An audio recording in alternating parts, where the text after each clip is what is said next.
All right, well, if you're a little confused by that last episode where I got all excited about getting the last little parts for my rear brakes, and then I didn't do anything with the rear brakes, let me explain. I got a little ahead of myself. So I have indeed ordered those said parts that I talked about. They're not here yet. So I don't know why I thought I was telling you I was going to whip into them brakes, because the parts I ordered are not here yet, and it's the weekend, and no parts get delivered on the weekend. So anyway, got to find something else to do. So let's tear into it and find something else to do, shall we?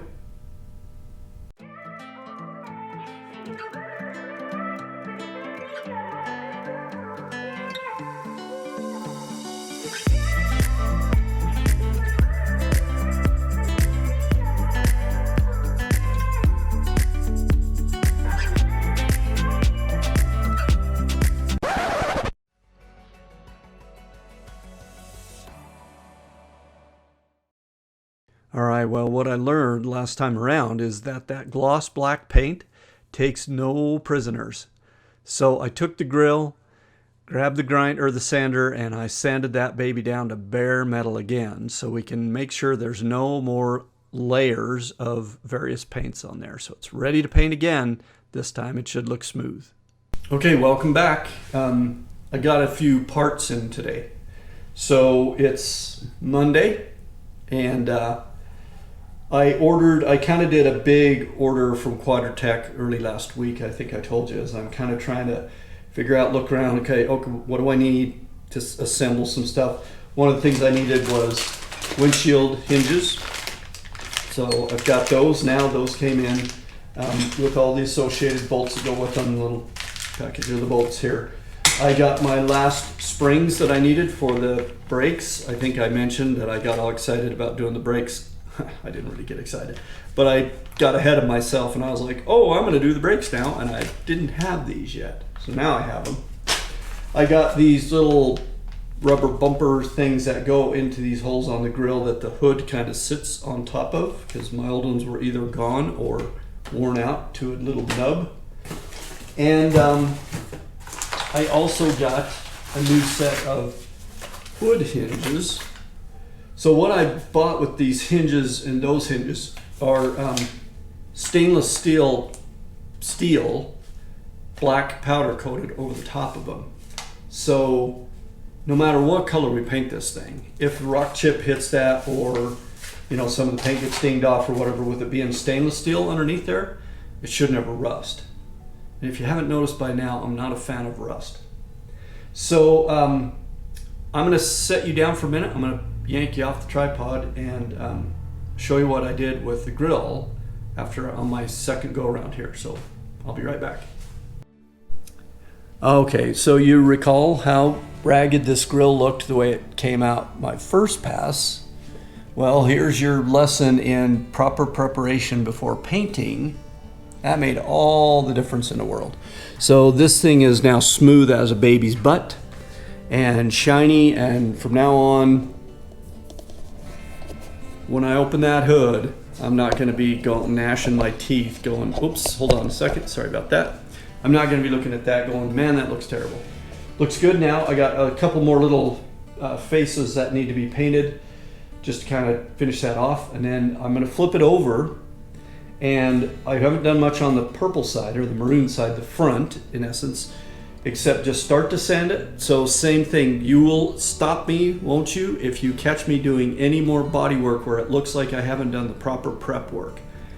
I think I've learned my lesson, but we'll see. If I start making a shortcut again, you reach out and slap me, all right? So I also got in just the bushings that go on the motor mounts. I don't need to show you those because they're just bushings. I got some of the bolts that go between the fenders and the grill here and wherever else those little bolts go. They're the ones that have kind of a I don't know what you call it, kind of an extended part that's not threaded on the bottom of the bolt, so that you can kind of get it in there and line up that captured nut with the thing before you start screwing it in. So I got a few of those so I can put this back together. Let's just talk for a second about me buying all this new crap. I know I could have gone out there and dug through the pile or I'd go through the box over there, but I just don't really feel like it makes any sense to dig out a rusty old bolt or a rusty old hinge and try to get it working again for, you know, something like a hood hinge or a windshield hinge. I mean, my old ones, one of them either, I forget which Jeep it was off of, but one of them, I mean, it would barely move. They were just so seized up and rusted up inside of there that they just wouldn't even flex. So I just see no need to try to reuse some of this old stuff that's so rusted and so corroded from being so many years old that it doesn't really work very well. So with the windshield hinges, I can kind of get a test fit done on the windshield on there and see what's going to take to get some nuts in behind there where the guys just drilled the holes and didn't weld on any nuts in there. So I'll probably have to mess around with that a little bit, but that's more of the kind of honest appraisal of this tub. Is you're not going to find very many spots that have the nut in there that you need. They did have them in the holes that the frame mount holes, but so far that's about all I found that has a nut in place already. So it is what it is. So anyway, I haven't found my silicone either for patching up that joint of the front end. I'm going to pull the fenders back off. So I've got the fenders on up there, and that was just a test fit, and I was kind of talking about measuring and lining up. I'm not going to worry about that right now. They're just a little bit in the way of getting that sealing done and, you know, kind of all that stuff. So I'm going to go ahead and pull those off, just put them back in the back of the Jeep where they were before. And same with this grill, it's getting all prepped right now, but ultimately I'll leave it off, and either, you know, everything will go back together when it's ready for this thing to go to the paint shop, or it may go to the paint shop in a couple of pieces and, you know, reassemble with some assembly required after painting. So plenty to do. Not going to run out of stuff to do anytime soon. And so I'm going to leave it here for now and go do a few things. Enough talking. All right, well, I'm back, and I thought I'd show you what I'm doing. So I'm working on this I don't know what to call it, really, this lip where the bottom of the pan of the tub meets the firewall. So I went down a Hami Depot the other day, and I picked me up some black silicone. So what I've done is I just put a little blue tape along the top here where I want it by line, and then I'm kind of putting the silicone in there almost like welding. I'm just filling this gap up back and forth, and then I got my putty here, and I'm just taking my putty knife and I'm just scraping it down, flattening it out, and I think it turned out looking pretty decent here. So you can see where I ended up, and I've still got all of this to do and all of that over there. So I may just set the camera up here somewhere. You can keep an eye on how I'm doing this, just as I do one of the easy places. And it'll be a little trickier getting around the curve there in the middle, but it seems to be working out okay, and that will seal this. So my big gap down in there is all full of silicone. So then I will probably go inside here, and I'll put a thin bead along this joint right here just to fill it from the backside. So sorry if I wasn't holding the camera straight there, but anyway, you get the gist. So come on along, and I'll do that for a while and then move on. But I think that's gonna look okay. I mean, it's turning out okay. One thing I'm finding is my blue tape will tape up nice to the firewall, but it will not stick to that bullet liner at all. It just won't stick to it. So I'm just I got that edge, the lip edge there. There's nothing I can do. I'm just leaving it, letting it try not to spill over. So it's going okay. It's going all right. It seems to be like we're making a good infield adjustment here to this little wrench that they threw us. So I'm going to do the other side, the easy part, while my dinner's cooking. And I'm going to grab a bite of dinner and then come back out and do the tough part. So how's that sound?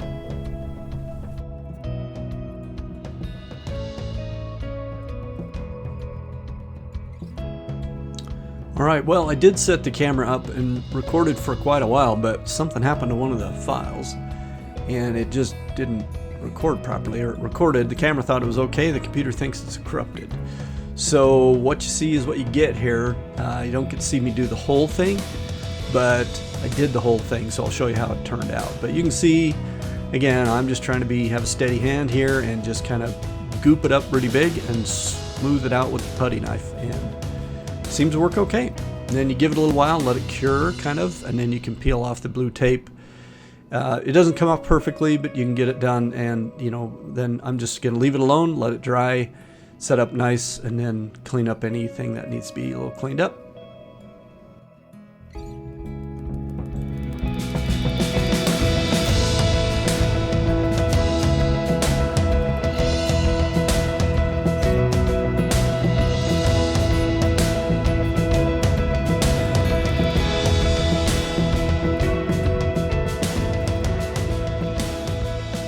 So there you have it.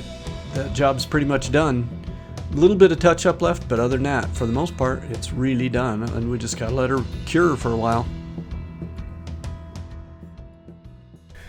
All right. Well, so here it is. It's a Thursday night, and I'm out here in the garage a little bit. I was planning on making a pass at getting the hinges on so I could get the windshield frame put on. I got a little bit of an issue here. The holes drilled through the tub aren't lining up very well. So I'll bring you around to see if I can show you. The holes through the front here are basically half the thickness of the hole off from where they need to be. So if I were to have a bolt in here, I'd have to run a drill bit through here to get a bolt through there. So a little bit of tuning is going to be required to get those on there properly. And I think that's just all part of the fun of dealing with the reproduction tub. It was either I was going to have to spend days and weeks and months replacing pieces and parts that were all rusted out, or do it all in one fell swoop, and it is what it is. So where does that leave us today? Well, let me see if I can demonstrate my little silicone episode on the front. So if you think about this as being that lip on the bottom of the pan of the tub, and over here somewhere is the firewall.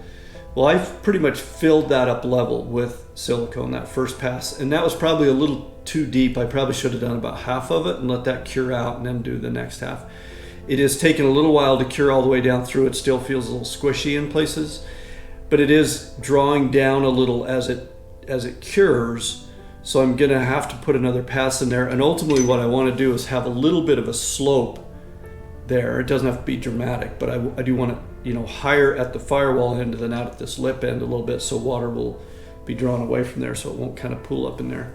So I'll need to make a few more passes through there. Now I'll tell you, I only have used one tube of silicone so far to do that whole pass across that lip with, like I said, a big deep layer of silicone in there.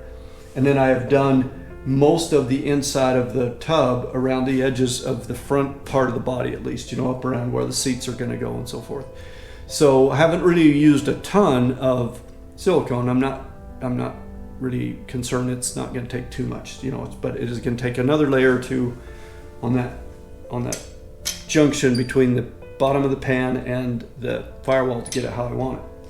So I'm not really able to get that windshield hung up there tonight. And other than that, I've got just a little bit of kind of prep work to do to be ready for the trailer issue tomorrow. So I'm not really thinking I'm going to get a ton done tonight. So I think what I'll do is I'll go ahead and put this episode in the can. And when I come back, I will have hauled off a bunch of my rusty old pieces and parts from the old tub and have a little room to work out there. And then I can get started on the rest of kind of the stuff I need to do to get the rest of the axles finished up. I have not got my hubs yet from 4-Wheel Parts, so I think I know what's going on. I don't think they have the parts, and they're just, I think I made the mistake of going, well, I'm not in a huge hurry, So I think they're like, well, fine, then we'll call you whenever we get around to getting those. So I'm still a little frustrated with the reliability of parts suppliers as I've been going through this process. I mean, if anybody was doing this in a professional shop, maybe you've got a person in the back of the office who's ordering parts ahead of time, but how would you ever have a business rebuilding older vehicles like this with the supply chain the way it is right now. It's just so hard to get parts on a consistent basis. I don't know how you'd survive. I ordered, with this last round of stuff I got in with the hinges and all that, I ordered a replacement for that steering column shaft up there. So the one steering column that came out of this Jeep was the one that has kind of that cup down at the power steering box, and the end of the power steering shaft goes in there with kind of a wing shaped thing. It just kind of fits inside of that cup, and I've always felt like there's a little slack that thing can wiggle around, so you which translates to steering wheel movement before you're starting to turn the vehicle. So I did order a replacement for that portion of the shaft that is U-joints on both ends. So it's from spline shaft on the power steering box to spline shaft on the steering column. So it's a positive direct connection all the way through. They closed out my order and that didn't ship, and they haven't said anything about a partial shipment or anything. So I don't know where that's at. I got to go track that down. So it's just like that at every step here. I'm just struggling to keep parts in the garage here to keep me moving. It's getting a little frustrating, getting a little tired of it. I'm ready to just be able to have what I need and get this thing done and get it moving along. So, but anyway, for now, that's all I got for this episode. I will see you next time around. If you're sticking with me and you've subscribed and all that, I appreciate it, because that just, it's helpful to know people are interested in watching what's going on here. And I have had some good comments. Keep them coming, because every now and then you need a little shout of encouragement or something as you feel like you're losing your mind or your world is just narrowed down to just nothing but this old black Jeep out here. So throw comments down there. I appreciate it, and I read every one of them. And again, if you haven't subscribed, the only reason I think you should is just to see what kind of chaos is going to ensue before we get this thing back as a real functioning Jeep. But we're going to get there someday, sooner or later. We'll get there. So thanks for watching. See you next time around.